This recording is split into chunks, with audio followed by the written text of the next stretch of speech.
Artificial sweeteners are highly controversial. On the one hand, it seems like every week a new headline comes by that artificial sweetener usage is linked to cancer or problems with the gut microbiome. On the other hand, almost all official health organizations support the usage of artificial sweeteners. So what gives? If we look at the best available evidence, free from bias, what does the scientific research really show? On the surface, it seems like many studies contradict each other. However, as is usually the case when studies seem to be contradictory, there is a lack of deeper understanding about how to properly interpret all the facts. A new, massive umbrella review of other scientific reviews and meta-analyses looked at all the evidence we have on the usage of low-calorie sweeteners to assess if they are really okay or not okay for our health. Combined, these studies had 2.8 million participants in cohort studies and 25,000 studies in controlled trials. The review was conducted independently and none of the researchers had a financial conflict of interest. The studied sweeteners included aspartame, sucralose, stevia, acetylsodium K, and saccharin. The review did not include sugar alcohols because those technically do have a non-trivial number of calories per gram. The researchers found that when we look at naive association studies, there was indeed a negative association between artificial sweetener usage and health outcomes.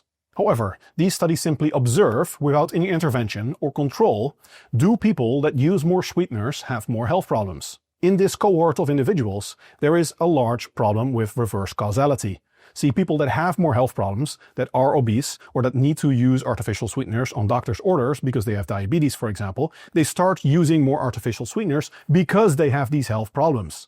So the usage of low-calorie sweeteners is in these cases associated with health problems, but it's due to reverse causality, not due to artificial sweeteners causing these problems.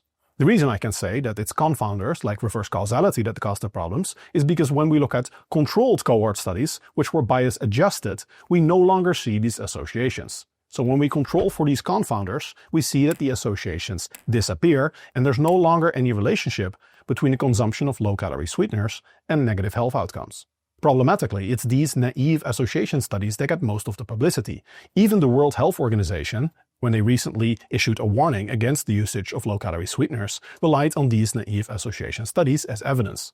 In the media, you'll also find many fear-mongering headlines based on animal research. When it comes to low-calorie sweeteners, animal research is often literally designed to find health problems. They just keep increasing the dosage more and more until they find health problems, and then using certain formulas, they convert that to a human equivalent dosage using a 100-fold error margin. So they come up with a dosage that is still okay in humans with a factor 100 error margin based on the lowest dosage that triggered health problems in certain animals. So the fact that animal research finds health problems with sweetener usage is literally by design. You would have to consume absolutely ludicrous amounts of sweeteners to get those health problems in a human. By the way, check this out.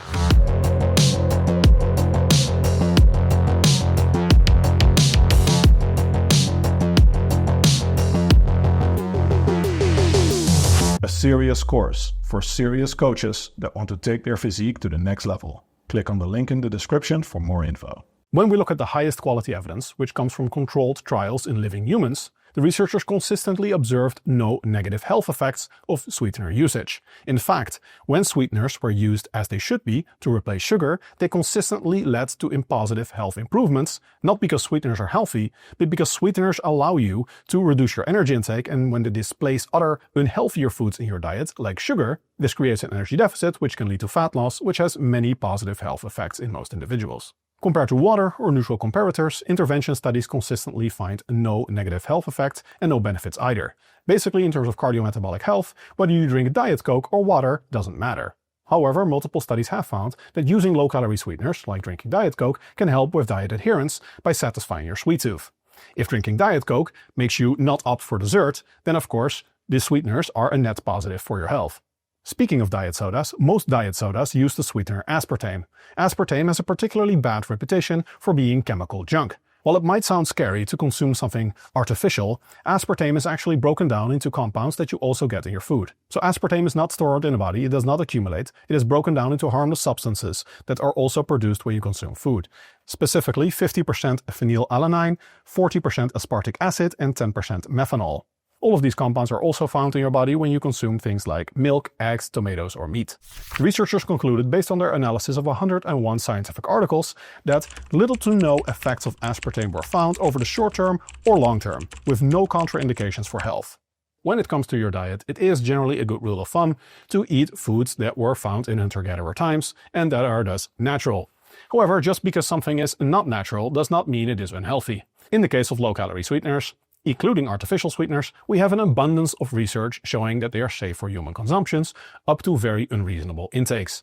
This is why multiple official health organizations allow these sweeteners to be used. They periodically review all the scientific evidence, especially after any negative finding comes out, and they have consistently concluded time and time again that sweeteners are okay for human consumption. If anything, they are probably a net positive because they help a lot of people stick to their diet, and it replaces things like sugar that are a lot more harmful.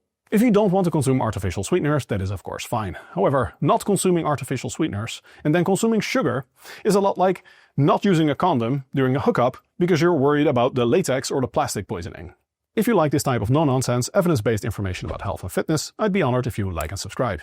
And if you're a serious lifter that wants to take their physique to the next level using evidence-based fitness methods, check out my online course in the description.